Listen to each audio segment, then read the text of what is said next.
Então, vocês perceberam que nós temos um plano semanal, alguns indicadores, mas o indicador principal é o PPC, o percentual do planejamento concluído. O percentual do planejamento concluído, ele, como eu falei para vocês, ele é dado pelo somatório dos itens executados integralmente, dividido pelo somatório dos itens planejados na semana. Então, se eu executei integralmente 8 tarefas de 10 planejadas na semana, eu teria um PPC de 80%. 8 dividido por 10 dá 0,8, eu repasso a representação em percentual. Qual a importância de a gente aplicar muito bem essa sistemática do PPC? Que ela é conhecida como sistemática Last Planner, ou a tradução não é muito boa do último planejador, mas de qualquer maneira serve. O último planejador é a pessoa que vai designar a tarefa para a equipe do projeto em si. Mas eu quero mostrar para vocês, se você faz muito bem e você aplica muito bem essa sistemática, identificando problemas e atuando para que esses problemas não venham a acontecer, você reduz uma coisa que é chamada variabilidade no teu projeto. E variabilidade ela é nociva, ela é extremamente nociva. O que é a variabilidade? É um indicador estatístico que é medido pelo coeficiente de variação dividido pela média. E esse indicador ele mostra em um determinado dado ou um determinado indicador como é que os dados que são coletados ao longo das semanas eles vão ser distribuídos ao redor da média.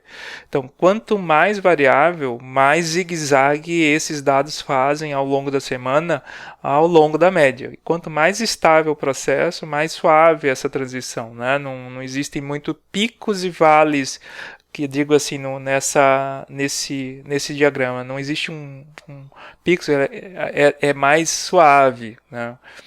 E esse é um resultado da minha tese de doutorado, onde eu trabalhei com diversos projetos, e aqui eu quero mostrar para vocês cada um desses pontos. Na verdade, é uma empresa, né? A empresa é reconhecida pela letra, e o número é o projeto daquela empresa que eu trabalhei em si.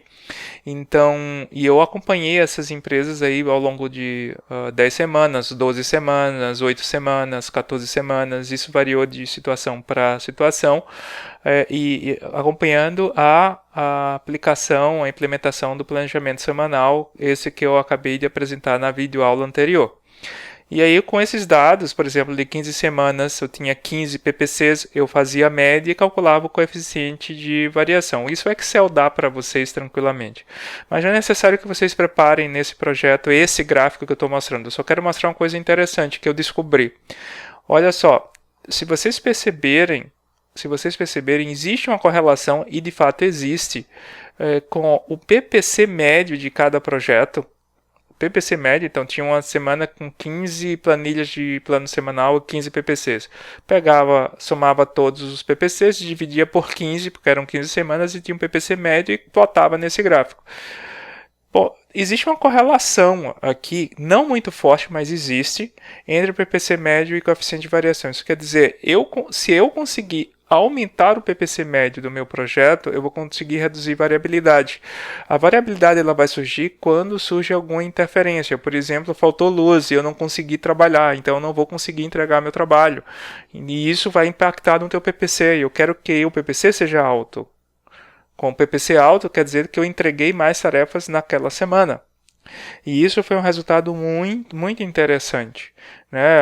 Tem pontinhos azuis e pontinhos brancos. Isso aí é mais para a minha tese, para os momentos que eu estudei esses projetos, essas empresas.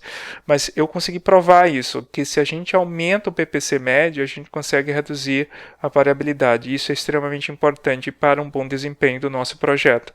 E para aumentar o PPC médio, eu tenho que atuar sobre os problemas.